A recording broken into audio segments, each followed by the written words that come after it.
Assalamualaikum warahmatullahi wabarakatuh. Kembali lagi di channel YouTube Gumilang Jalan-Jalan. Bagaimana kabarnya sahabat Gumilang? Mudah-mudahan semuanya dalam keadaan sehat dan selalu dalam lindungan Allah Subhanahu wa taala.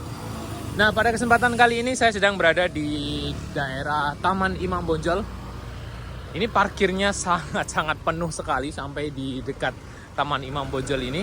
Ada apa? Di hari Jumat ini di tanggal 4 Agustus 2023.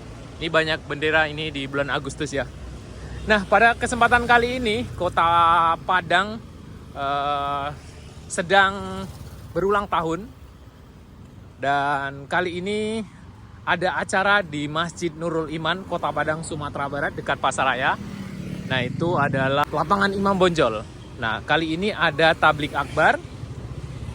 Jadi Kota Padang mengundang ustadz dari Jakarta ya. Ustadznya sudah sangat terkenal, yaitu Ustadz Adi Hidayat. Nah, Ustadz Adi Hidayat ini lahir pada tahun 1984 di Kabupaten Pandeglang, Banten ya. Nah, jadi pada kesempatan kali ini saya akan mengikuti tablik akbar yang diadakan di Masjid Nurul Iman. Kita akan dengarkan tausiah beliau, yaitunya Ustadz Adi Hidayat, yang akan mengisi tablik akbar di Masjid Nurul Iman. Dan saya juga kurang tahu kenapa di Masjid Nurul Iman yang parkirnya itu juga sangat luar biasa susah parkirnya ya.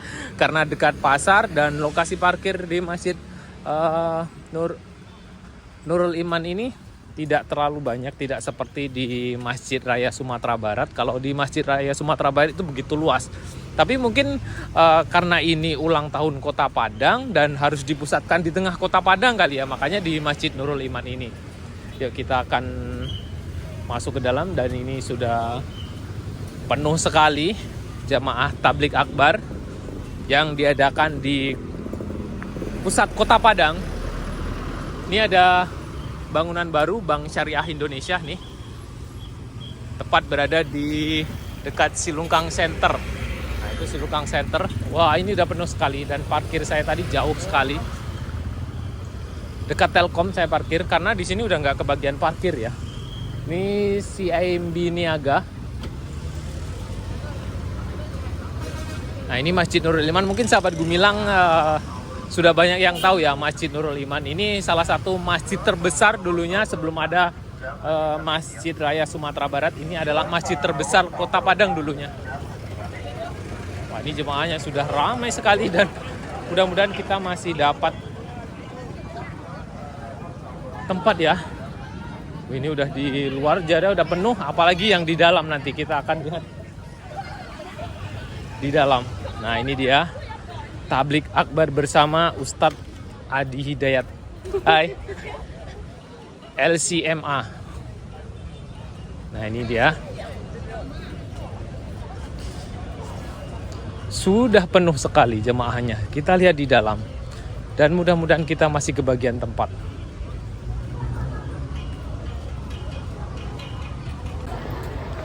Dan sepertinya saya sudah tidak ke bagian tempat ya, karena ini benar-benar padat sekali. Dan lihat, ini benar-benar tidak tertampung ya jemaah, lagi banyak yang di luar. Masih banyak yang di luar. Kita coba masuk ke dalam.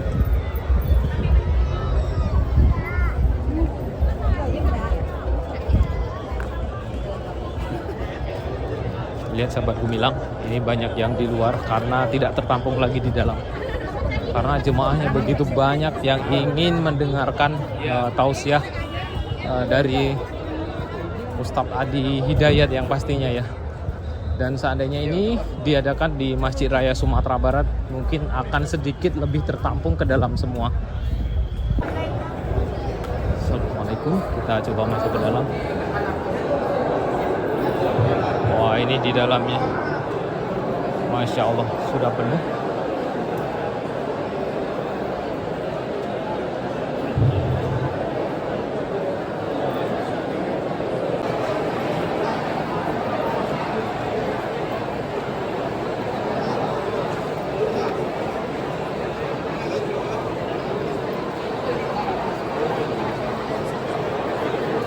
Adi Hidayat LCMA, Masya Allah. Takbir. Takbir. Ya.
Assalamualaikum warahmatullahi wabarakatuh.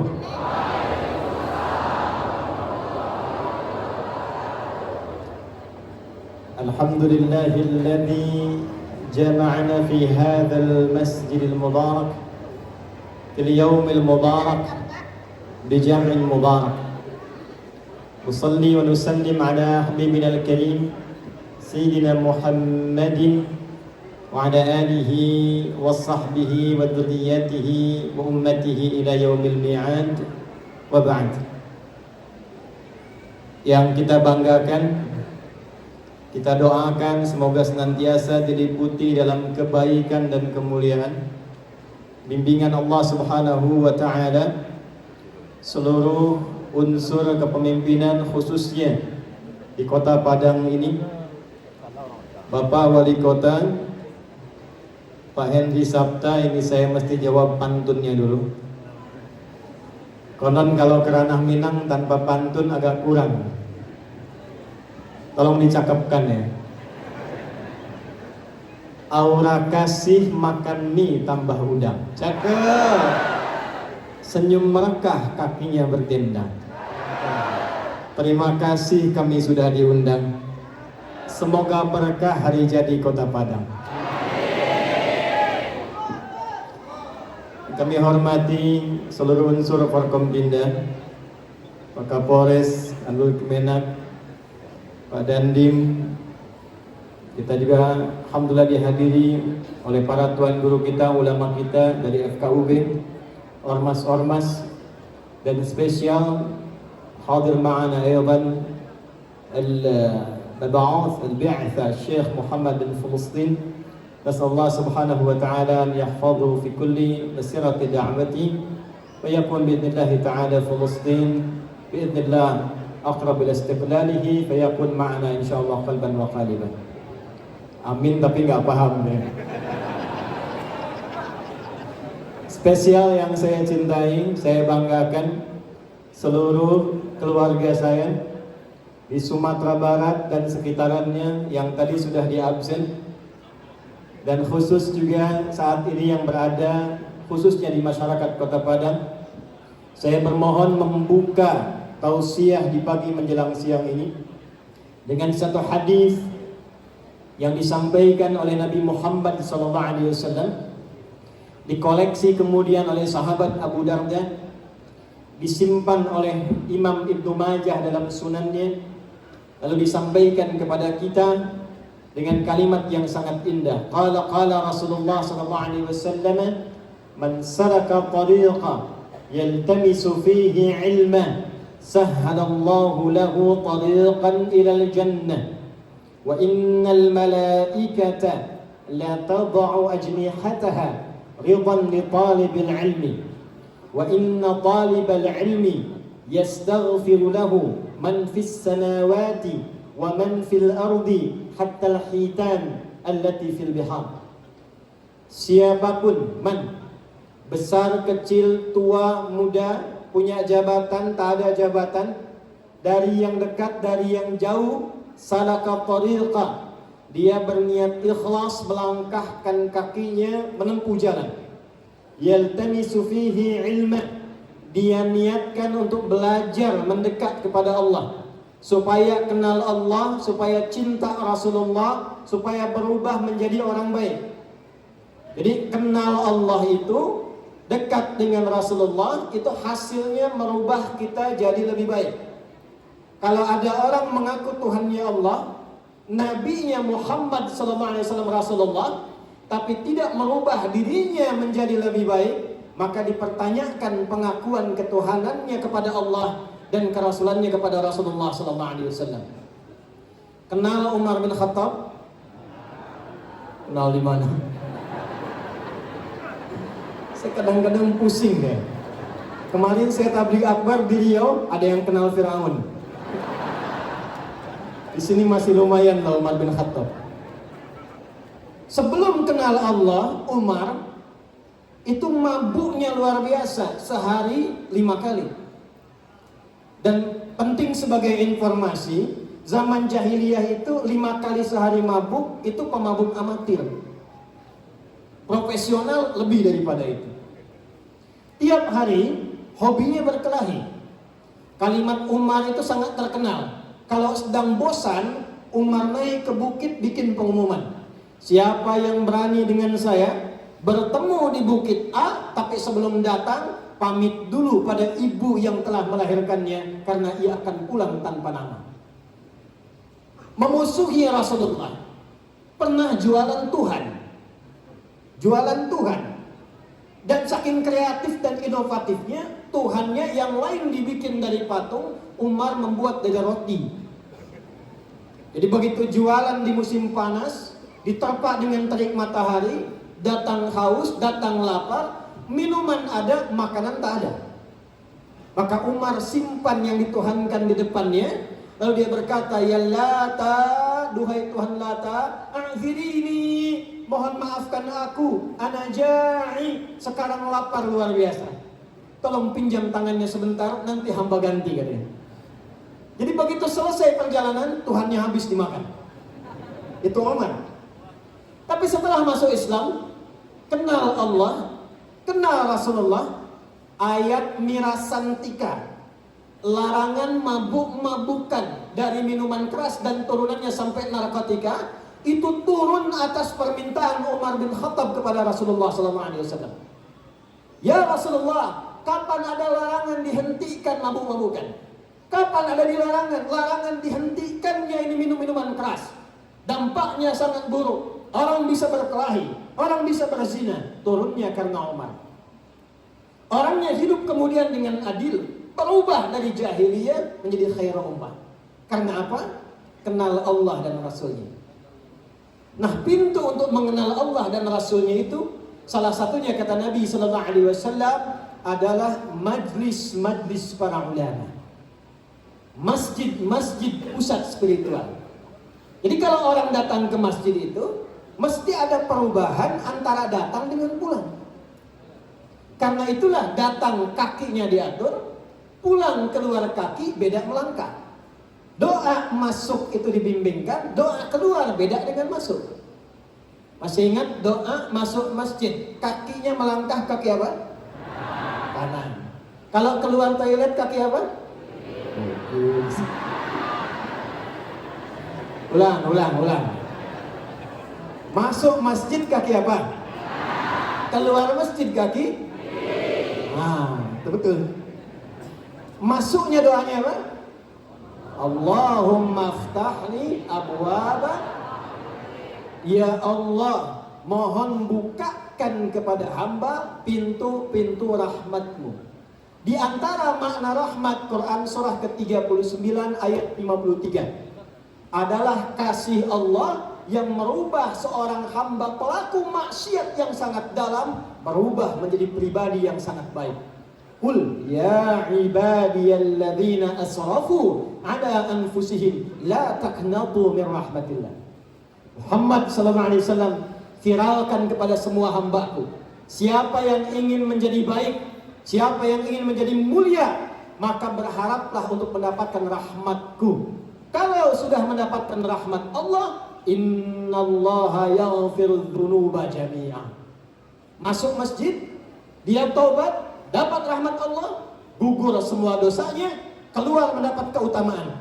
Itulah sebabnya kita keluar dengan kaki kiri, mengatakan kalimat doa. Apa doanya? Allahumma inni as'aluka min. Kenapa kita minta fadlun? Apa diantara makna fadlun? Di antara makna fadlun dalam Al-Quran adalah karunia Allah yang merubah kita menjadi pribadi yang baik sehingga dijamin dengan surganya Allah Subhanahu wa taala. Quran surah keempat An-Nisa ayat 69 sampai dengan 70. Wa may yuti'illaha war rasul fa ulaika ma'al ladzina an'ama Allahu 'alaihim minan nabiyyina was-siddiqina wasyuhada was-salihin wa hasuna ulaika rafiqa. Dzalikal fadlu minallah.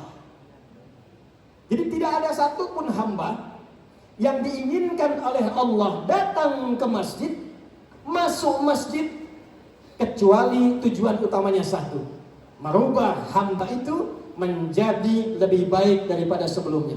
Allahu Akbar. Di antara sekian hamba Allah yang hidup di Sumatera Barat ini, bahkan tetangganya ada Pekanbaru, khususnya yang ada di Padang ini, dari hari Jumat Sayyidul Ayyam yang sekarang banyak beraktivitas, yang sedang banyak bekerja, ada yang olahraga. Ternyata Anda semua yang dipilih oleh Allah terlangkahkan kakinya masuk ke masjid ini, duduk untuk kita belajar. Semoga ini adalah langkah Allah yang pertama, langkah awal yang Allah berikan pada kita untuk merubah kita semua menjadi orang lebih baik dalam pandangan Allah Subhanahu wa taala.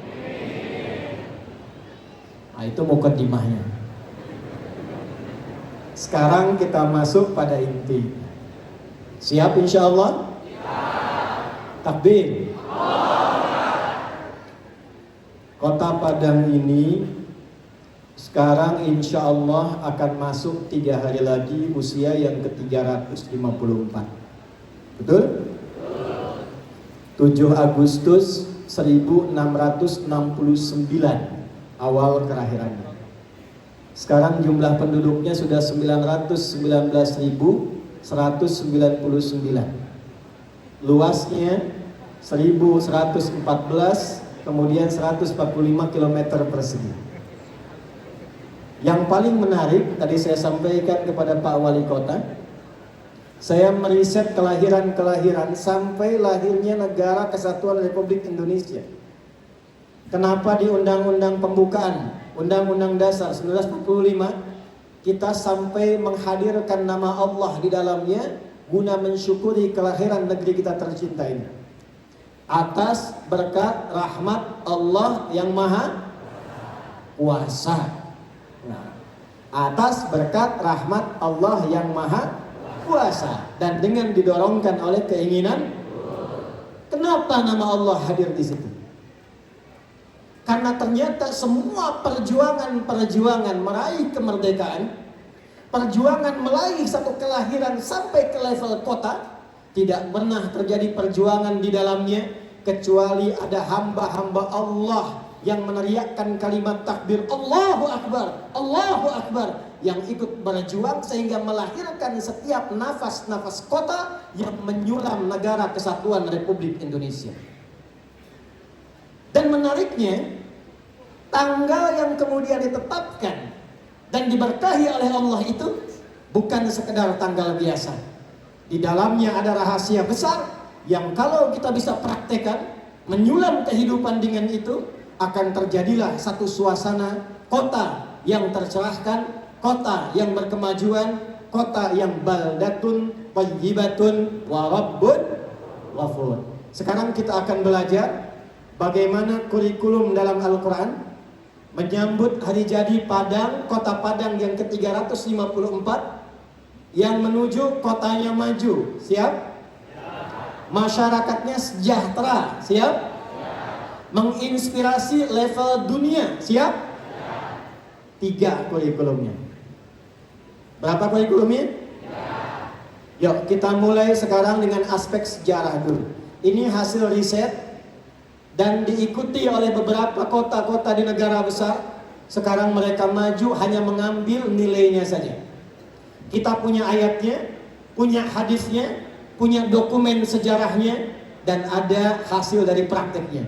Kita praktekkan ini, silahkan kalau tidak percaya. Tidak akan nunggu lama, setahun dengan izin Allah akan berubah Padang ini menjadi apa yang tadi kita harapkan.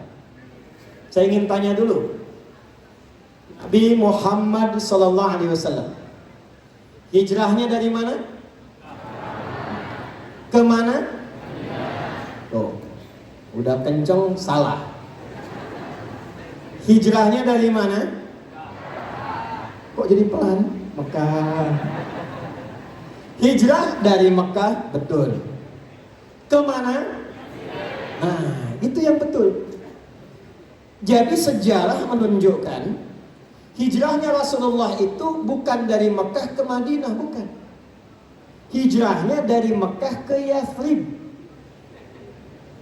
Madinah itu nanti namanya muncul jadi setelah beliau tinggal di Yathrib. Tahu siapa Yathrib itu? Kenal Yathrib itu apa? Tidak, alhamdulillah. Kalau kenal juga saya pulang sekarang. Yathrib itu Bapak Ibu satu keturunan anak Nabi Nuh alaihi salam yang mengembara setelah banjir besar itu, lalu menemukan tempat di wilayah 400 km jaraknya dari Mekah. Dulu kalau ada orang pertama menghuni satu tempat, maka tempat itu akan diberi nama dengan nama orang yang menghuni pertama kalinya. Maka masuklah Yathrib di situ, maka disebutlah kemudian nama daerahnya dengan nama Yathrib. Setelah itu datang banyak orang dari Yaman. Setelah itu sepeninggal Nabi Musa alaihi salam, terus nyampe mendekat ke masa Nabi Isa alaihi salam, virallah kemudian di Taurat, di Injil akan datang Nabi penutup. Nabi ini akan berhijrah ke wilayah Yathrib itu. Dia akan membawa perubahan, orangnya berkasih sayang, menata kebaikan-kebaikan. Maka muncullah kemudian orang-orang Yahudi datang ke wilayah Yathrib itu. Ada yang kemudian ke wilayah Khaybar, ada yang Idah, ada yang kemudian ke beberapa tempat yang lainnya. Maka berkumpullah membentuk masyarakat dikenal dengan Ahlu Yathrib. Tapi maaf, daerahnya penuh dengan konflik. Tidak ada pasar yang banyak masalahnya kecuali pasar Yathrib. Timbangan kecurangan ada di situ. Monopoli pasar ada di situ. Maaf, konflik sosialnya, pertengkaran, perselisihan, permusuhan, pembunuhan tidak selesai selama 6 abad. 600 tahun. Kalau ada di Aus itu yang meninggal, kecamatan Khazraj pun mesti ada yang meninggal. Kalau di sini ada yang kena pukul, di sana pun harus ada yang dipukul. Ekonomi tertinggal. Konflik banyak. Situasi tidak ideal. Allah perintahkan Nabi Muhammad SAW hijrahnya ke Yathrib, dan Masya Allah bukan ke Taif. Dan menariknya ketika ke Taif, justru dilempari supaya keluar dari Taif. Dan tidak mungkin itu terjadi kalau Allah pun tidak mengizinkan. Sampai dikeluarkan dari Taif dengan cara yang tidak biasa. Padahal Taif kotanya sudah maju, pertaniannya luar biasa, sayur-sayuran sudah banyak. Dipindahkan hijrah, jangan ke Taif, datanglah ke Yathrib. Kenapa? Karena Allah ingin memberikan satu pesan penting, satu hikmah kepada seluruh umat Nabi Muhammad SAW. Kelak nanti yang akan mendapatkan amanah sebagai penata kota, apakah dia diamanahi sebagai wali kota, apakah sebagai bupati, level tertinggi menjadi presiden misalnya, bagaimana caranya merubah satu daerah yang tertinggal, ekonominya tertinggal, konfliknya banyak, tiba dirubah hanya dalam masa 3 tahun kepemimpinan, berubah jadi suasana kota yang mencerahkan. Kalau Anda ingin lihat pasar yang paling stabil, ekonomi paling makmur, maka sekarang adanya di tempat itu. Kalau Anda ingin melihat orang-orang yang tadinya kasar, sekarang jadi baik, toleran, hidupnya makmur, bisa saling bekerja sama, sekarang ada di tempat itu. Sehingga untuk mengenang peristiwa itu, namanya dirubah menjadi suasana kota metropolitan yang mencerahkan dan berkemajuan. Bahasa Arabnya dirubah menjadi Al-Madinah Al-Munawwarah. Dan hikmah ulama, kenapa sekarang nama itu yang dipopulerkan? Mau kemana? Ke Madinah. Kemana? Ke Madinah. Bukan sekedar menyebut nama, bukan sekedar menunjuk kota, tapi ulama mempopulerkan itu untuk memberikan pesan kepada kita. Kalau Anda ingin menata kota maju, makmur, penduduknya sejahtera, maka belajarlah dari kepemimpinan Nabi yang menata keadaan tertinggal menjadi kota yang maju dan disebut dengan Al-Madinah Al-Munawwarah. Baik, Nabi datang dari Mekah ke Yathrib. Sebelum datang beliau sudah mitigasi. Nah, ini pertama untuk Pak Wali Kota nih. Tidak Nabi datang ke Yathrib kecuali Nabi tahu siapa yang berkonflik. Ini Aus dengan Khazraj. Di mana pemukiman-pemukiman yang muslim, yang non muslimnya di mana? Jumlah penduduknya ada berapa? Nabi datang kemudian ke Yathrib sampai sudah tahu berapa di kota ini penduduk yang tinggal. Agamanya ada berapa? Kecamatannya berapa? Penyebarannya bagaimana?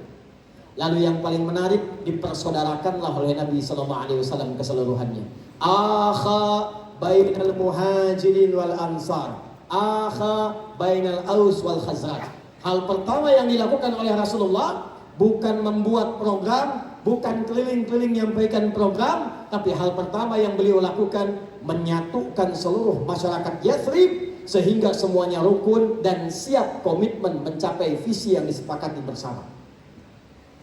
Aus datang, Khazraj tiba. Kenapa kalian konflik? Begini ya Rasulullah, begitu ya Rasulullah. Bahasa singkatnya, enak mana? Konflik atau damai? Tenang atau gelisah? Nyaman atau selalu kacau? Persis jawaban itu yang disampaikan. Kalau semua pengen damai, pengen tenang, pengen sejahtera, kenapa kita tidak akhiri konflik itu dan duduk secara bersamaan? Maka Aus dan Khazraj sepakat meredakan konflik. Muhajirin Ansor dipersaudarakan, dan dari langkah pertama itulah mudah mengeksekusi setiap program-program yang disiapkan oleh Nabi SAW. Ini pesan pertamanya. Kenapa penting saya sampaikan bagian pertama sebagai pembuka ini? Maaf, hadis riwayat Abu Dawud disampaikan oleh seorang sahabat, dilarutkan kemudian oleh yang berikutnya bernama Abdurrahman bin Umar As-Sulami, bersama-sama Hujur bin Hujur mendatangi seorang sahabat, meminta satu hadis, yang hadis ini begitu penting pada pilar yang pertama. Apa hadisnya? Perhatikan baik-baik. Ini Nabi sampaikan dalam haji beliau wada sebelum wafat. Qala Rasulullah sallallahu alaihi wasallam, man ya'ish ba'di fasayara ikhtilafan katsira. Siapapun umatku yang hidup setelah aku wafat, dia akan banyak melihat pertentangan-pertentangan, perselisihan-perselisihan. Dia akan banyak menyaksikan perbedaan-perbedaan yang menyebabkan kadang-kadang perselisihan. Hadis lain, kata Nabi, akan tiba satu masa saat waktu itu begitu cepat. Setahun seperti 1 bulan. 1 bulan seperti seakan-akan sepekan. Sepekan terasanya seperti sehari, dan sehari terasanya seperti kilatan saja. Sekarang terasa tidak? Terasa tidak? Di saat itulah kata Nabi, taqarrubul aswaq, ada terjadi percepatan digital sehingga pasar mudah diakses. Dulu ibu berangkat ke pasar pakai angkot, pakai ojek, sekarang tinggal klik barangnya datang. Betul? Di masa itulah yantashirul kadhib tantashirul fitan. Akan muncul banyak manipulasi, muncul banyak hoax, muncul banyak pertikaian, muncul banyak perselisihan. Betul? Sekarang sudah buka medsos, sudah berselisih kan? Terakhir, waktu sholat dari i'tidal sujud kan? Waktu turun sujud pakai lutut apa telapak tangan? Telapak tangan. Yang pakai telapak tangan angkat tangan. Yang pakai lutut, sisanya pakai kepala duluan. Balik. Tuh. Ini saya baru tarik satu ke masalah praktik ibadah. Lingkupnya lokal di umat Islam. Kata Nabi, nanti yang tadinya didesain untuk memudahkan, tiba kemudian jadi bahan perselisihan. Ada yang berselisih karena persoalan kunut? Ada. Saya pernah mampir satu masjid, tapi bukan di sini. Begitu mau sholat, ternyata jamaah di komplek itu keluar. Saya tanya, kenapa pada keluar itu, Pak? Kata mereka ada yang bid'ah di sini. Begitu saya masuk, ternyata cuma beda saja. Yang ini tidak kunut, yang ini kunut. Padahal kan yang benar-benar kita ketahui, yang salah yang tidak sholat subuh. Ada potensinya. Karena bismillah dijaharkan dengan bismillah disirahkan, bisa jadi masalah kalau nggak paham. Saya tugas di Mekah 2010, ngawal jemaah haji. Gelombang jemaah haji pertama itu begitu datang pas waktu sholat isya. Imamnya Syekh Sudes, mazhabnya Hambali, bismillahnya disirkan. Begitu nengok, istaqimu, masuk takbir, Allahu Akbar, Al-Fatihah, Alhamdulillahi Rabbil Alamin. Itu komen jamaah di samping pertama, iki imamnya Muhammadiyah ya tadi. Muhammadiyah cabang Masjidil Haram itu. Potensinya ada. Yang paling menarik apa? Kata Nabi, man ya'ish ba'di, siapa yang hidup setelah saya, kadang-kadang sulit mendapatkan kenyamanan, ketentraman, membangun, karena kadang-kadang seringkali memperdebatkan yang kecil-kecil sebetulnya yang tidak terlalu penting. Yang sebetulnya semua ada dalilnya, semua ada rujukannya. Karena itulah ketika Nabi ingin menyelesaikan perbedaan itu, yang dibangun oleh Nabi pertama kali tempat yang sangat meneduhkan. Yang saat orang masuk suasana hatinya sudah tenang. Yang saat orang datang yang gelisah pun seakan jadi hilang. Tidak ada tempat di muka bumi ini yang paling tenang, yang paling nyaman, yang saat masuk sudah merasa enak kecuali masjid. Itulah rahasianya kenapa Nabi datang pertama hijrah ke Yathrib, yang dibangun pertama kali oleh beliau namanya apa? Masjid. Ibu bapak nggak percaya silakan. Masuk masjid beda dengan masuk rumah kita sendiri. Masuk hati tenang, sholat 2 rakaat, duduk samping tiang dekat kipas angin. Itu Jumatan bisa tidur. Gak percaya lihat nanti 2 jam lagi tuh. Tenang. Tapi poinnya bukan itu. Jadi Nabi dibimbing oleh Allah supaya orang tenang, adem dulu. Kalau sudah tenang, berpikirnya jernih, hatinya bagus, bisa duduk bersama. Ya Muhammad SAW bangun masjid.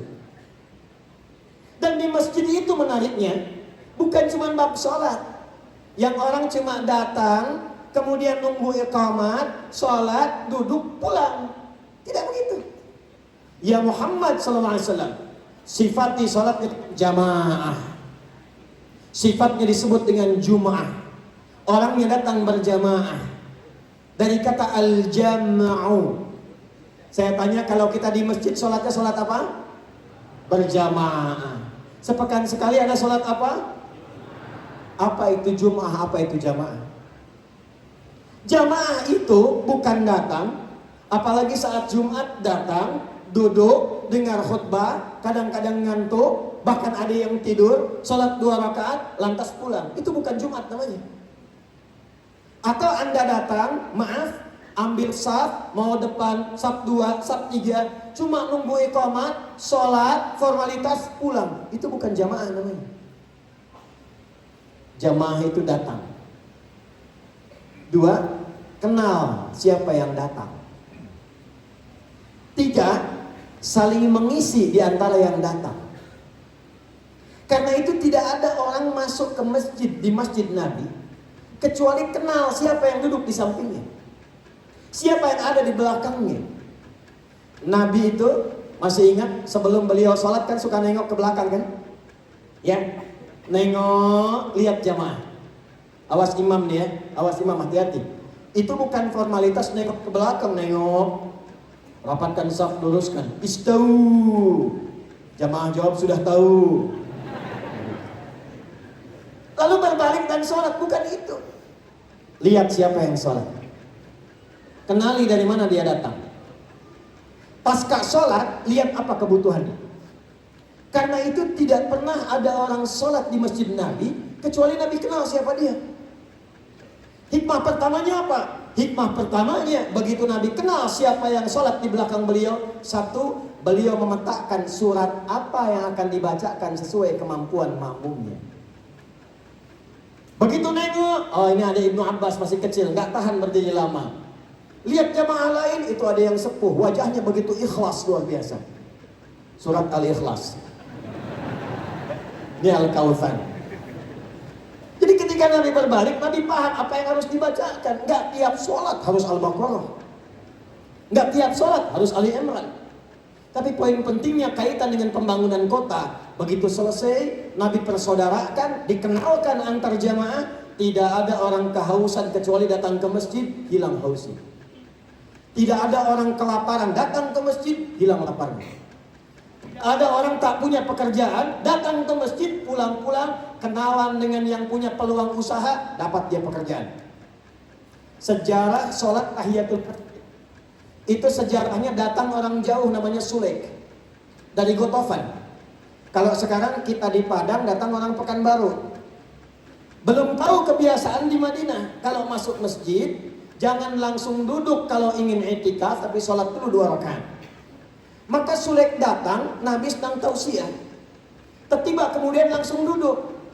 Nabi menyampaikan dengan bahasa yang umum sehingga tidak menyinggung orang baru yang datang. Kata Nabi, "Idza dakhala ahadukumul masjida fala yajlisa hatta yusalli rak'atain." Kalau ada di antara Anda yang masuk masjid, ingin duduk menyimak tausiah, ingin dengar khutbah, jangan langsung duduk, sholat dulu 2 rakaat supaya warming up, hatinya mantap, tersambung koneksinya dengan Allah. Semua penduduk Madinah sudah paham. Yang belum paham itu Bang Sulaik yang baru datang. Dan menariknya masyarakat Madinah itu ngerti, ini pasti ada orang baru yang kita diminta oleh Nabi untuk memperhatikan siapa yang datang itu. Jadi Nabi menyampaikan hadis itu bukan sekedar ingin mengajarkan tahiyatul masjid, tapi menyadarkan fungsi masjid. Bahasa bebasnya begini, ini ada tamu kita baru nih. Coba kalian semua yang hadir di sini, setelah ini selesai, sambut dia, kenalan dengan dia, apa keperluannya, jangan sampai dia pulang tidak membawa apa yang dia harapkan. Masjid. Jadi zaman Nabi, masjid itu solusi. Ada segmen-segmennya. Bapak Ibu kalau umrah, dekat Raudhah, sebelah kanan, itu segmen khusus untuk yang tulabil ilmi, yang mau belajar ilmu dengan Nabi. Saya doakan yang belum umrah atau haji, insya Allah dipercepat ya. Oke. Tidak cukup dengan amin, nabung ya. Nabung. Segmen yang ruang terbuka, yang kemarin baru haji, kan setelah ruangan khusus yang depan itu wilayah masjid asalnya tuh, yang ada lampu-lampu manik. Di belakangnya kan ada atap kebuka ya. Itu ruangannya Tolhah dulu diwakafkan. Itu di wilayah itu sampai ke belakang. Itu orang-orang yang butuh hajat, yang kekurangan di ekonominya, yang butuh subsidi, itu wilayah itu. Sehingga ulama kita mengambil peran. Yang ini segmen TPQ, yang ini segmen pengajian, ini segmen konsultasi, ini pengentasan masalah sosial. Tidak pernah ada orang ke masjid kecuali selesai urusannya dan kenal satu dengan yang lainnya. Jadi kalau antum Yang 95% ada Muslim di Padang ini, saya sudah cek. Kalau punya keinginan membangun kota Padang, menyongsong Padang 3 hari lagi menuju 354 tahunnya, Padang yang maju, Padang yang hebat, maka hal pertama yang harus dilakukan, hidupkan masjidnya. Yang bersumber dari Nabi, yang menuntun kita bergaul dengan non-muslim, kecuali semuanya adalah hadis-hadis yang membawa kedamaian dan keindahan. Contoh, kalau saya tidak salah di Padang ini kan, Sumatera Barat pada umumnya senang masak ya. Apa yang paling favoritnya? Rendang. Hati-hati ibu yang suka masak rendang. Siapa yang masak makanan, baunya sampai ke tetangganya, wah hati-hati nih. Hadis bukan itu? Maka bagilah tetangga itu walaupun hanya hafal Pak Kapolres tuh.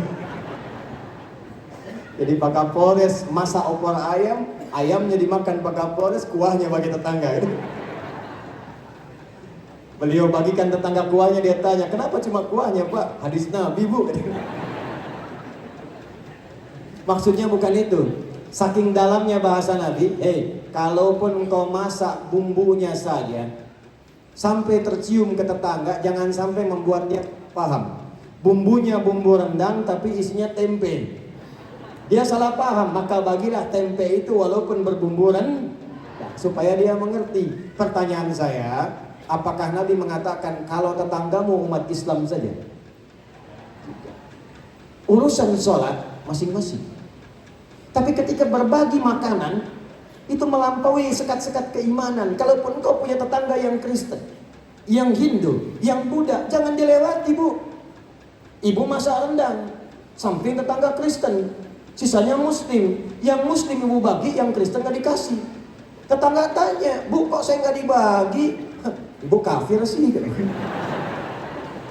Itu dosa. Itu gak boleh. Betapa indahnya Islam, bagi, nikmati bersama. Ibu kirimkan bahkan dengan pancinya. Begitu dia tanya, apa ini Bu? Ada rezeki rendang. Ibu kok baik sekali. Allah yang perintahkan saya berbagi. Kenal dia dengan kalimat Allah. Itu besoknya bisa dia kembalikan panci ke ibu. Bisa Assalamualaikum Bu. Assalamualaikum Uni. Tuh, udah kenal.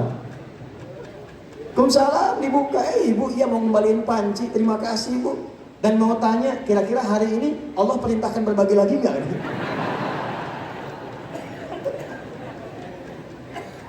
Itu interaksi kita. Jadi umat Islam tuh hafal dengan toleransi. Apalagi di Padang ini, Sumatera, ada bersanding syarak, syarak bersanding. Nah, itu sudah khatam dengan toleransi. Jadi kalau ada isu-isu di luar, itu nggak usah dipedulikan, Pak. Ya.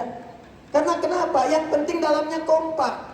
Ya, la yadurrukum man dhalla idza tadaitum. Kata Quran, Allah sampaikan, kalau kaliannya kompak, sudah punya misi, sudah rukun, nggak usah terlalu peduli komentar orang. Banyak dipedulikan malah bikin pusing. Yang penting dalamnya kompak dulu. Andanya kompak, andanya rukun, andanya bangun. Apapun yang datang dari luar, itu kalau diabaikan, tetap tidak akan pernah mempengaruhi kerukunan dan kekompakan yang ada di dalam. Sepakat? Ibu punya pohon rambutan, buahnya sampai ke tetangga. Maka kalimat nabinya, walaupun tetangga itu non-muslim, sampaikan kepadanya hakun mushtarak. Rambutannya milik berdua, tidak usah minta kalau ingin mendapatinya. Bapak ketok rumahnya, sampaikan, ini pohon rambutan. Dia jawab, iya Pak. Punya Bapak kan? Bukan. Pohonnya punya saya. Bagian buah yang ke Bapak itu milik Bapak. Kok bisa begitu? Bapak itu lihat buahnya, sampahnya ke Bapak, tumbuhnya tempat saya. Jangan sampai Bapak cuma nikmati pandangan dan nyapu kotorannya, yang makan kamu. Jangan tunggu sampai merah bahkan menguning. Kalau perlu hijau Bapak minat, petik. Itu aturan dari mana? Allah yang perintahkan kami berbagi. Itulah Islam. Tapi kadang-kadang ada yang belum paham. Dia kira sama hukumnya, padahal cuma untuk tumbuhan saja. Celakanya besoknya ayam Anda main ke tempat dia. Dia kira sama dengan rambutan, dia sembelih itu. Tapi tidak apa-apa, kadang di situ ada kenikmatannya. Satu itu. Jadi saya harapkan spirit membangun Padang, menyambut 354 tahun hadirnya Padang, insya Allah kita akan syiarkan, inspirasikan menuju 354 tahun Kota Padang diisi dengan masyarakat yang kompak dan rukun. Siap? Satu. Pusatnya ada di mana? Masjid. Karena itu saya harapkan mulai hari ini sampai besok yang muslimnya hidupkan masjidnya. Saya dapat bocoran insya Allah Bapak Wali Kota dan Forkompinda akan punya program-program minimal subuh keliling ya Pak Wali Kota. Siap kita support? Siap kita hadirkan? Anda kalau nggak percaya silahkan 40 hari aja konsisten. Perhatikan perbedaan yang akan terjadi pada kehidupan kita. Itu pasti akan beda. Beda rasanya, rasakan bedanya, pasti akan terasa bedanya. Gak percaya silahkan cek, 40 hari aja. Ke masjid terus, ke masjid terus, ke masjid terus. Tidak ada orang yang ke masjid konsisten dan benar ke masjidnya, kecuali yang pertama dia dapatkan perubahan pada pribadinya menjadi orang lebih baik. Kedua, lancar rizkinya. Ketiga, mudah hidupnya. Itu sudah janji Allah yang didetilkan oleh Rasulullah SAW dalam hadisnya. Satu, saya cepat. Dua, kalau ingin kotanya maju, masyarakatnya sejahtera, maka jangan biarkan, kata Nabi, ada rakyat yang lapar, Pak Wali. Jangan biarkan ada masyarakat yang mengeluh kesulitan ekonomi. Maka pilar yang kedua, setelah pilar pertama kekompakan, kerukunan, yang kedua semua masyarakat dan unsur pemerintahan kompak membangun perekonomian yang stabil. Apa formulasinya? Disingkat dengan ZIS. Zakat, infak, satu lagi apa? Sedekah. Dibuat badan. Badan disatukan, ditambahkan nasional, jadi Basnas. Badan, amil, zakat, nas, dikumpulkan di dalamnya ada infak dan sedekah. Itu bukan sekedar amal soleh, ibadah-ibadah ritual, bukan. Kalau kita praktekkan benar, itu sebetulnya formulasi value dari Islam untuk mengangkat masyarakat menjadi sejahtera, mengikis kemiskinan, menghilangkan kefakiran. Kalau digunakan, dipraktekkan dengan cara yang benar. Satu, saya ambil contoh. Saya cepat ya. Pernah dengar sahabat Nabi namanya Mu'adz bin Jabal? Saya ulang. Pernah dengar sahabat Nabi namanya Mu'adz bin Jabal? Bapak Ibu tahu negeri Yaman? Negeri Yaman. Yaman dengan Padang luas mana? Pernah ke Yaman? Yaman dengan Padang luas Yaman. Yaman negara, Padang kota. Mu'adz mempraktekkan skema ZIS, zakat, infak, sedekah cuma dalam waktu 3 tahun dipraktekkan oleh Mu'adz sesuai petunjuk Nabi. Itu seyaman dalam 3 tahun hilang miskinnya. Gak ada yang miskin lagi. Seyaman. Saking sejahteranya, zakatnya semua dikirimkan ke pusat. Saking tidak adanya lagi yang miskin di Yaman. Bagaimana dipraktekkan skema itu? Ini yang indah. Kata Nabi, khudh min aghniyaihim. Seluruh pemimpin-pemimpin wilayah di kota kerjasama dengan ulama-ulama untuk yang muslimnya, khudh min aghniyaihim, yang masuk batas nisab, yang kaya-kaya masukkan database. Kalau sudah masuk kualifikasi zakat, ambil zakat dari mereka. Kumpulkan. Petakan sesuai dengan kecamatannya. Padang ada berapa kecamatan? 1, 2, 3, 4, 5 misal. Nanti kecamatan yang 1 berapa potensi zakatnya? 2 berapa? Dari situ wa turaddu ala fuqaraihim, dicatat orang-orang yang di tahap baris bawah masa-masa pertengahan. Siapa yang masuk area kemiskinan? Masuk area kefakiran. Mahasiswa yang sedang belajar. Anak-anak yang harus dapat beasiswa. Petakan semuanya sesuai dengan skemanya, jangan setorkan dulu ke pusat. Zakat Padang, kumpulkan di Padang, petakan 8 golongan yang berhak menerimanya. Setelah itu apa yang dilakukan? Salurkan kepada orang-orang itu sebelum disetorkan ke pusat. Lebihnya baru teruskan ke pusat. Dari pusat didistribusikan untuk subsidi di tempat-tempat yang kekurangan. Kalau sekarang kita keluarkan konsepnya, maaf, ada berapa masjid di kota Padang ini? 1.300. 7. Sekarang ambil per kecamatan. Kita ada berapa kecamatan? Berapa? 11 kecamatan. Ambil masjid besar di setiap kecamatan. 1, 2, 3, 4 sampai 11. Di situ kemudian program pemerintah koordinasi dengan DMI, ada MUI-nya, ormas-ormasnya. Setiap masjid besar di kecamatan itu yang menghimpun ZIS-nya ada di situ. Lalu punya database-nya. Berapa orang-orang yang masih memerlukan perhatian di sini? Berapa miskinnya? Berapa anak-anak sekolahnya? Siapa yang berhak dapat kualifikasi zakat? Siapa yang infak? Di setiap kecamatan jangan setor dulu ke kota. Salurkan dengan database itu. Nanti kurangnya baru disubsidi oleh anggaran pemerintahan dari kota. Kalau itu bisa dilakukan, database orang kayanya punya, dokternya punya, masyarakatnya punya, dikumpulkan di setiap masjid, masjid besar kecamatan, distribusikan lagi ke daerah-daerah sampai ke desa. Itu kalau skemanya dipakai sesuai dengan petunjuk Nabi, demi Allah saya katakan, kita tidak akan mengenal istilah kemiskinan kecuali memang orang yang tidak pernah merasa cukup dalam hidupnya. 2. 3, saya cepat. Sebelum masuk ke pilar yang terakhir, ini yang paling penting. Konsepnya untuk menjamin stabilitas bisa digunakan konsep persaudaraan, mengingat pada satu hadis Nabi SAW. Sekarang zamannya aplikasi kan? Saya ulang, sekarang zamannya aplikasi kan? Kenapa Pak Wali Kota tidak mengambil seorang ahli IT? Bikin aplikasi, bikin di setiap kecamatan, masukkan UMKM itu ke pasar-pasar aplikasi digital. Sehingga nanti, maaf, orang-orang Padang yang ingin membeli baju sudah tahu, nih warga Padang di sini yang jualan baju.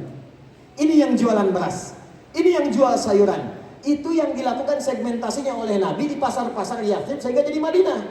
Jadi belanjanya nggak keluar. Yang dagang beras siapa? Ini harga tetapkan dasarnya oleh pemerintah. Harga dasar sekian.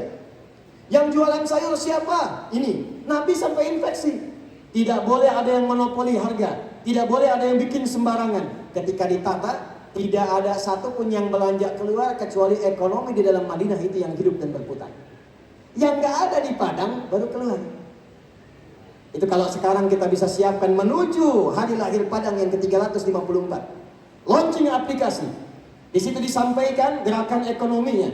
Di situ data UMKM-nya bisa didapatkan. Siapa yang pengen pesen baju tinggal klik, ketemu saudara kita.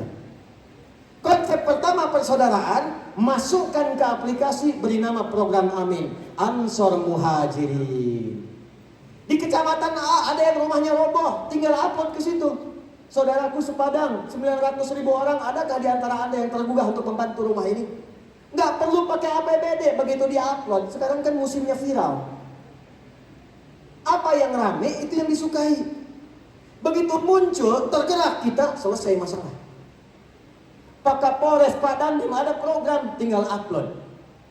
Tempat ini diduga masih banyak mirasan tiganya. Kami himbau jauhi itu semua, tinggal upload, selesai. Lalu kontrol di lapangan. Itulah hadis yang diimplementasikan dalam konteks kehidupan kita sekarang. Ayatnya ada, hadisnya ada, tinggal prakteknya yang belum kita optimalkan. 3 yang terakhir sebagai penutup. Wa amanahum min khauf. Ulangi, wa amanahum min. Aspek pertama spiritual dan kekompakan. Kedua, stabilitas ekonomi, jangan sampai ada yang lapar. Yang ketiga, menjaga ketertiban dan keamanan. Walaupun organiknya di sini ada TNI, ada Polri, tapi tetap pada akhirnya prakteknya kembali kepada kita semua sebagai warga masyarakat. Kalau memang kotanya ingin maju, kotanya ingin hebat, maka kata Quran, semua masyarakatnya mesti kompak, jaga ketertiban dan jauhkan potensi-potensi menyimpang yang bisa merusak. Contoh, maaf ya, ini jangan tunjuk orang dulu, ujung kepala sampai dengan ujung kaki. Tidak ada satupun ayat di Quran kecuali menjaga semua fungsi organ tubuh ini supaya tidak rusak. Apa fungsi mata? Tuh, sudah salah. Kalau mata hanya dipakai melihat, itu bisa dipakai untuk melihat tapi potensinya bisa salah. Mata keluar dari masjid nurul iman, nurulnya ada, imannya nggak ada. Begitu keluar lihat sendal yang bagus, maka terjadilah pertukaran sendal. Kayaknya ini punya Ambo ya, bukan, itu punya saya. Oh ini ya Allah, kemana aja dia pakai, padahal dia ke masjid nggak pakai sendal. Mata. Kalau cuma untuk melihat. Karena itu ketika turun ayat, perhatikan kalimatnya. Kalau ingin kotanya maju, rakyatnya bagus. Qul lil mu'minina yaghuddu min absarihim. Katakan pada pria-pria yang masih merasa punya iman. Ayat 31-nya, qul lil mu'minat. Katakan pada perempuan-perempuan yang masih merasa punya iman. Mata itu hanya digunakan untuk melihat yang baik saja. Kalau digunakan pada yang tidak baik, jadi rusak nantinya. Jadi maksiat akhirnya. Kalau digunakan untuk melihat pada yang bukan haknya, jadi rusak nantinya. Karena itulah ketika turun ayat, jaga mata, jaga lisan, jaga pendengaran, sampai ke ujung kaki, pada hakikatnya ingin menjaga kita dari perbuatan-perbuatan yang merusak, sehingga kehidupan kita dapat tentram, damai, dan abadi. Siap sampai di sini? Ya, ini mohon maaf ya. Jangan sampai saya dengar lagi terjadi di Kota Padang setelah hari jadi ke-354 ada pembegalan. Ada pembegalan? Ada pencurian? Ada? Ada tawuran? Ada? Awas, ini menunjukkan ada 3 pilar yang belum kita sempurna lakukan sebagai umat Islam. Maka pulang dari sini sebagai akhir dari tausiah kita. 1, kita siap kompak menjalin kerukunan? Hidupkan masjid. Sekarang pulang dari sini kenalan. Yang pedagang siapa, yang jualan apa, ya? Yang singkat-singkat, kalau ada belum ada bikin grup WA. Setiap kelurahan, setiap desa, satukan. Lihat nanti, gak usah nunggu tahun, bulan depan lihat perbedaan apa yang terjadi. Yang terakhir, jaga diri dari perbuatan maksiat, baik masyarakatnya plus penyelenggara negaranya. Hati-hati, hati-hati. Yang paling berat dihisab dan juga yang paling besar mendapatkan anugerahnya itu seorang pemimpin. Kalau benar dilindungi saat hisab, kalau salah itu persoalan besar saat hisab. Pemimpin kalau benar, Pak Wali izin, uti oleh Allah lewat lisan Nabi dijamin. Saat yang lain merasa kesulitan dan kegerahan, maka pemimpin satu ini dimasukkan oleh Allah ke dalam 7 golongan yang menikmati suasana hisab dengan naungan payung yang sangat indah. Sab'atun yadhilluhumullahu fi dhillin yaumal qiyamati yauma la dhilla illa dhilluh. 7 golongan yang saat hisab yang lain tegang, yang ini nikmat menanti panggilan untuk masuk ke dalam surganya. Yang pertama itu al-imamul adil. Pemimpin yang adil. Wali kota yang adil. Wali kota yang memperhatikan rakyatnya. Wali kota yang menjaga amanah yang Allah titipkan kepadanya. Karena itulah kemudian saya ingin akhiri, kita harus kompak antara pemerintah dengan rakyat.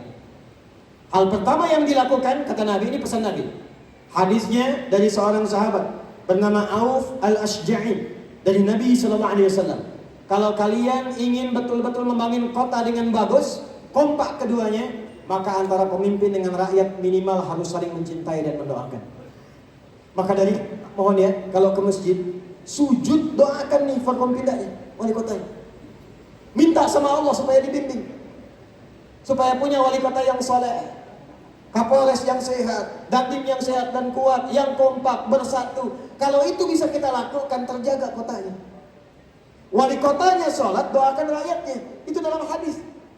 Tuhibbunahum wa yuhibbunakum. Kalau sudah saling mencintai, saling mendoakan, Allah akan tanamkan dalam jiwa-jiwa Anda sifat saling mencintai satu dengan yang lainnya. Itu poin yang terakhir yang ingin saya tegaskan. Baik, yang penutupnya, berapa di sini yang sudah hafal Quran? 30 juz, bukan juz 30. Program Pak Wali Kota boleh juz 30. Yang sudah 30 juz. 1, berapa lagi? 2, tahan dulu, angkat tangan saja. 3, berapa lagi? 30 juz. 4. Sudah. Maksud saya ingin jadi teman-teman ini motivasi untuk semua warga di sini. Saya berikan satu rahasia. Tapi ini antara kita saja ya. Saya nggak kasih orang lain hari ini. Antara kita saja. Saya baru kembali dari Amerika beberapa bulan lalu. Lalu saya cek kita ada koneksi di 20 negara. Kita cek. Allahu Akbar. Ternyata di negara-negara itu sekarang Australia, Amerika, Inggris, sampai ke Jepang. Itu yang paling favorit sekarang mencetak para penghafal Quran. Di Sydney, sekolah Islam yang tidak ada penghafal Qurannya itu tidak laku.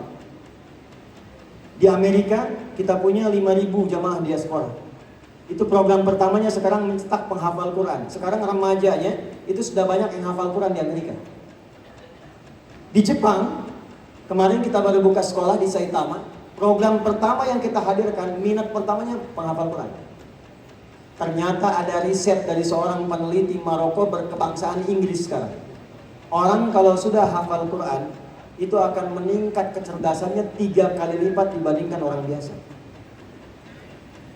Kata hasil riset ini kenapa?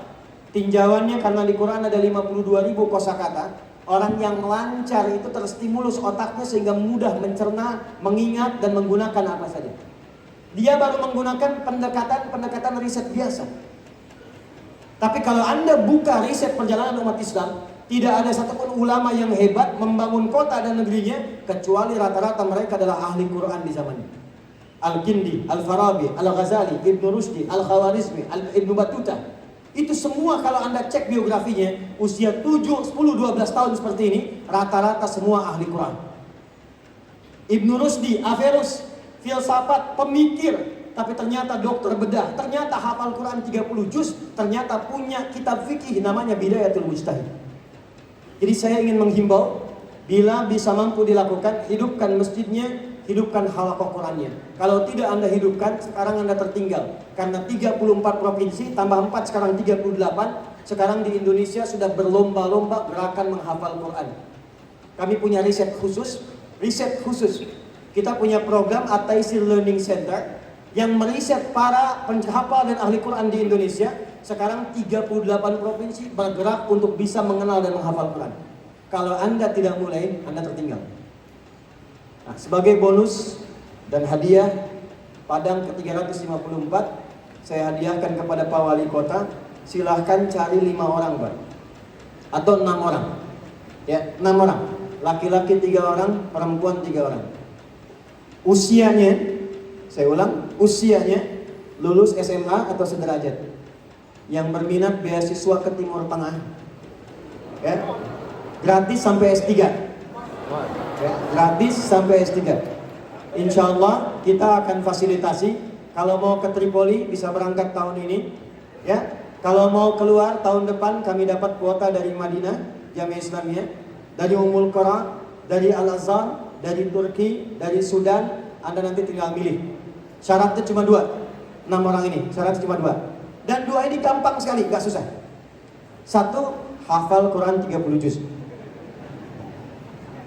2, lancar bahasa Arab. Masih banyak waktu. Ayo banyak-banyak makan rendang. Masih banyak waktu. Kalau sudah ada Pak Wali, silahkan diseleksi. Insya Allah ini challenge-nya banyak. Nanti dengan Riau karena seprovinsi ada 10 orang. Akan dikumpulkan se-Indonesia, kita seleksi. Tahun ini kami kirimkan 30 orang. Saya harapkan dari 30 itu ada 6 dari Padang yang sudah disiapkan, dan kita berikan beasiswa full sampai dengan S3.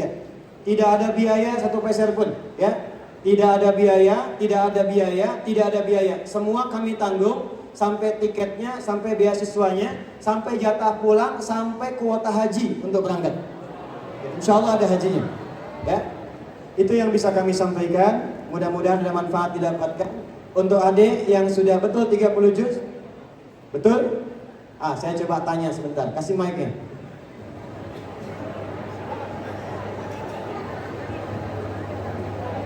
Nah, di situ saja. Namanya siapa? Muhammad Israr Fikri. Siap. Usianya berapa tahun? 12 12 tahun. 12 tahun. Baik, berarti kelas 12 SD ya? Kelas kelas 6 ya? Sekarang 12 Pak. Ya, kelas 6. Kelas 6, oh iya 6 ya 12. Sekarang pakai 9, 10, 11, 12 ya. Dulu kalau saya kelas 6 SD, kelas 1 SMA, 1 SMP, kelas 6. A'udzu billahi minasy syaithanir rajim. Taha. A'udzu billahi minasy syaithanir rajim. Bismillahirrahmanirrahim. Taha ma anzalna 'alaikal qur'ana litashqa illa tadhkiratan liman yakhsha. Lompat ke ayat 14. Bismillahirrahmanirrahim. Innani ana Allahu la ilaha illa ana fa'budni. Bismillahirrahmanirrahim. Innani ana Allahu la ilaha illa ana fa'budni. Innani ana Allahu la ilaha illa ana fa'budni wa aqimis salata li dzikri. Terus Inna sa'ata la'atiyatun akadu ukhfiha litujza kullu nafsin bima tas'a. baik, mundur satu surah. Ayat ke-13 sampai 15. Bismillahirrahmanirrahim. Ya Yahya khudhil kitaba biquwwah. Bismillahirrahmanirrahim. Ya Yahya khudil kitaba biquwwah wa atainahul hukma sabiyya wa hananan min ladunna wa zakatan wa kana taqiyya wa barran biwalidayhi wa lam yakun jabbaran 'asiyya wa salamun 'alaihi yawma wulida wa yawma yamutu wa yawma yub'atsu hayya. Baik, cukup. Hasbuk. Namanya siapa tadi? Rahmat Israr Fikri, tapi Ahmad panggilan Ihsan Israr. Fikri. Baik, yang ini spesial. Dengan orang tuanya satu saja, ayahnya saya hadiahkan umrah. Oke. Satu ini saja. Tahun ini ya, kami akan berangkat ada 2 Oktober dengan Desember. Ya, ikut Desember insya Allah ya. Nanti ada, silakan dengan ayahnya atau pilih ibunya salah satu untuk berangkat. Baik, terima kasih ya. Terima kasih untuk semuanya. Mudah-mudahan Allah berkahi kita semua. Allahumma taqabbal minna innaka antas sami'ul alim. Wa tub 'alaina innaka antat tawwabur rahim. Allahumma rabbana atina fid dunya hasanah wa fil akhirati hasanah wa qina adzabannar. Wa sallallahu ala sayyidina Muhammad wa ala alihi wa sahbihi ajma'in. Wa akhiru da'wana subhanakallahumma wa bihamdika asyhadu an la ilaha illa anta nastaghfiruka wa natubu ilaik. Alhamdulillahi rabbil alamin. Assalamualaikum warahmatullahi wabarakatuh.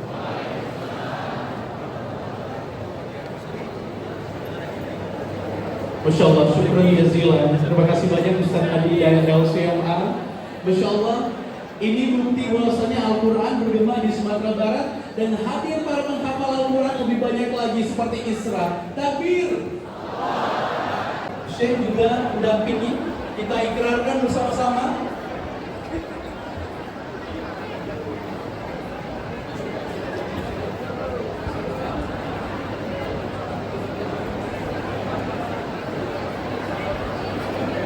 Baik, Bapak Ibu semua, tadi sudah kami sampaikan juga, disaksikan langsung oleh Ustaz kita, Ustaz Nabi Hidayat, Alhamdulillah. Hal ini kita mengucapkan Bismillahirrahmanirrahim, Jumat tanggal 17 Muharram 1445 Hijriah atau 4 Agustus 2023. Saya yang beserta Wali Kota Padang mencanangkan gerakan sholat subuh berjamaah di Masjid Musola Sekota Padang bagi peserta didik tingkat SD dan sederajat madrasah serta SMP sederajat Sekota Padang. Padang 17 Muharram 1445 Hijriah 4 Agustus 2023. Wali Kota Padang Henry Serta. Luar biasa. Hadir.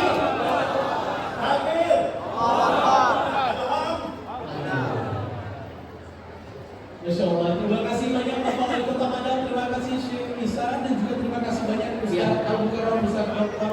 Alfi Hidayat LCMA atas pelajaran yang begitu berharga hari ini, Odin. Semoga dengan hadirnya kita di sini semakin mendekatkan kita kepada Allah, semakin evaluasi diri tentunya menjadi insan yang lebih baik lagi ke depannya. Amin, amin ya Allah. Bagaimana untuk kita closing? Bapak dan Ibu hadirin yang kami hormati, tentunya tahun dan seluruh pemirsa pada TV dimanapun berada.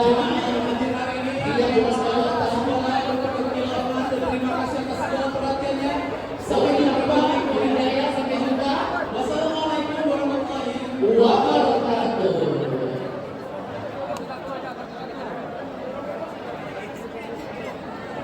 Mohon izin ibu bapak jemaah jangan desak-desakan. Sekali lagi jemaah.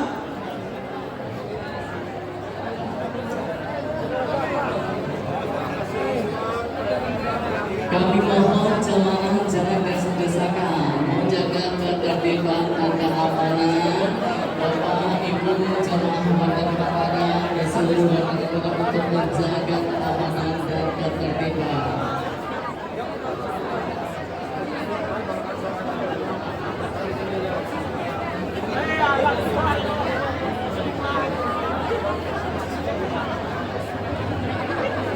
Alhamdulillah.